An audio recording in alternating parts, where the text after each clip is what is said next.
Assalamualaikum warahmatullahi wabarakatuh. Apa kabar teman-teman semua? Semoga selalu dalam lindungan Allah Subhanahu wa Ta'ala. Pada video kali ini, saya dan teman-teman saya akan menjelaskan tentang kaifatus sholli, bagaimana tata cara sholat yang baik dan benar. Dalam sholat, teman-teman tentu saja sudah mengenal apa itu rukun dan apa itu syarat sholat. Syarat sholat dibagi menjadi dua. Yang pertama adalah syarat wajib dan syarat sah sholat. Syarat wajib sholat adalah Islam, baligh, dan berakal. Yang kedua adalah syarat sah sholat, yakni dalam keadaan suci dari hadas dengan menggunakan pakaian yang rapi, bersih, dan menutup aurat, tahu dan paham tentang waktu sholat, dan yang terakhir adalah menghadap kepada kiblat. Selanjutnya adalah tentang rukun sholat.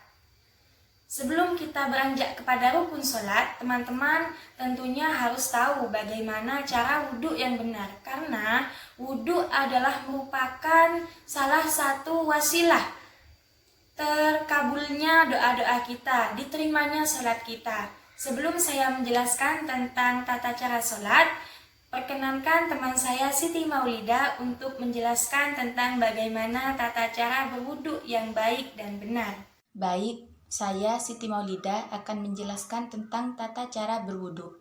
Nah, sebelum itu kita harus tahu dulu apa itu makna wudu. Makna wudu yaitu secara bahasa bersih atau indah. Jadi jika kita tidak melakukan wudu, maka sholat kita sudah otomatis tidak sah. Karena berwudu adalah salah satu syarat sahnya sholat.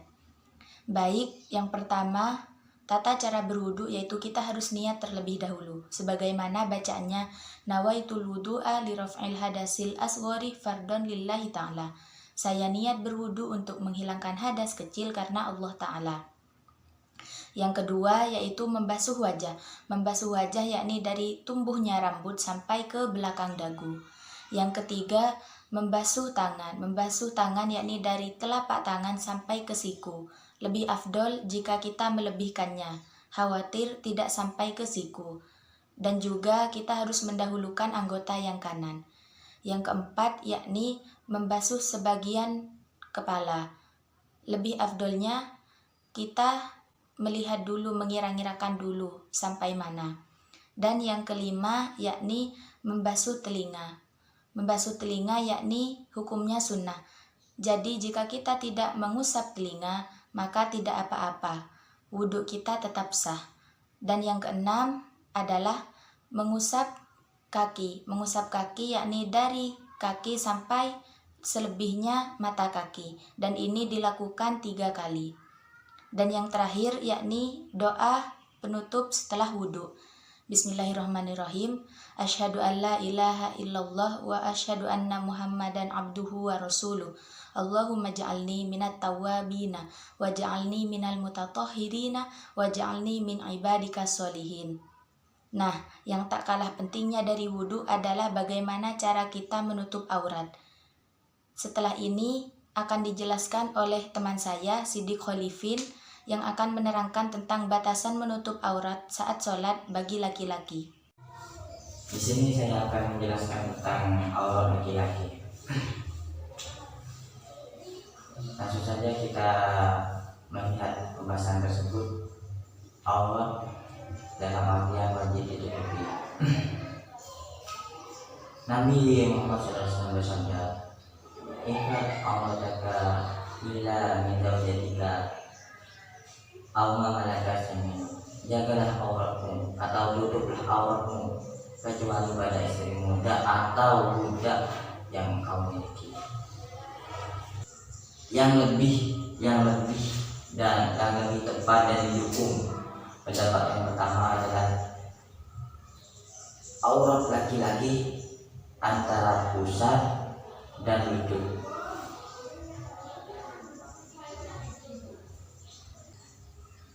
Dan lutut tidak termasuk aurat. Inilah pendapat ulama Syafi'iyah yang lebih tepat, sebagaimana dikemukakan oleh As-Syafi'iyah. Dalil pendukungnya adalah hadis dari Abu Sa'id Al-Khudri. Dan intinya aurat laki-laki itu antara pusar dan lutut. Setelah mendapatkan pemaparan materi mengenai aurat laki-laki, maka saya akan menjelaskan pemaparan mengenai aurat perempuan, yaitu dalam kita sholat, kita harus menutupi semua aurat kita kecuali telapak tangan dan wajah kita. Baiklah, kita menuju materi selanjutnya, yakni kaifatus sholli. Bagaimana tata cara kita sholat yang baik dan benar. Seperti yang sudah diketahui, bahwasanya rukun sholat yang pertama adalah niat. Yang kedua adalah berdiri apabila kita mampu. Apabila kita tidak mampu untuk berdiri, maka kita diperbolehkan untuk melaksanakan sholat dengan duduk. Apabila kita tidak mampu, maka kita diperbolehkan untuk melaksanakan sholat dengan berbaring saja.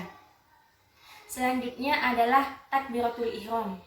Yang perlu diperhatikan dalam takbiratul ihram adalah posisi tangan menghadap ke kiblat, tidak terlalu direnggangkan dan juga tidak terlalu dirapatkan, dalam artian biasa saja. Selanjutnya adalah membaca doa iftitah dan membaca surat Al-Fatihah. Dalam membaca surah Al-Fatihah, bacaan Bismillahirrahmanirrahim juga termasuk ke dalam surat Al-Fatihah. Jadi, dalam membaca surah Al-Fatihah, kita juga harus membaca basmalah di dalamnya. Selanjutnya adalah membaca amin, yang dihukumi sunnah. Kemudian membaca surat pendek, yang mana membaca surat pendek diwajibkan pada rakaat pertama dan kedua, sedangkan pada rakaat selanjutnya disunnahkan. Yang tidak terlupakan juga bahwa dalam membaca surah pendek, surah yang pertama kita baca dengan surah yang kedua haruslah lebih panjang surah yang pertama. Seperti misal dalam rakaat pertama kita membaca surah An-Nas, maka dalam rakaat kedua kita membaca surat yang lebih pendek, yakni surat Al-Ikhlas. Selanjutnya adalah ruku. Posisi ruku yang benar adalah badan sejajar, tidak terlalu condong kepada kepala, juga tidak terlalu condong kepada pantat, dan posisi tangan memegang kepada lutut. Selanjutnya i'tidal. Posisi i'tidal, tangannya sama seperti saat kita melakukan takbiratul ihram. Kemudian sujud. Saat posisi sujud, yang didahulukan adalah lutut, kemudian tangan. Pada laki-laki, lengan tangan direnggangkan, sedangkan pada wanita lengan tangan dirapatkan. Begitupun dengan telapak tangan, maka telapak tangan harus menghadap kiblat, tidak miring. Selanjutnya adalah duduk di antara dua sujud. Kemudian tahiyat, yang mana tahiyat dibagi menjadi dua, tahiyat awal dan tahiyat akhir. Tahiyat awal, posisi kaki, yakni pantat bertumpu kepada kaki, sedangkan tahiyat akhir pantat diletakkan pada sajadah atau lantai alas kita sholat. Selanjutnya yakni salam. Dalam salam yang diwajibkan adalah salam menghadap ke kanan, sedangkan salam yang menghadap ke kiri itu sudah dihukumi sunnah. Jangan lupa pada saat kita salam, niatkan dalam hati untuk keluar dari sholat.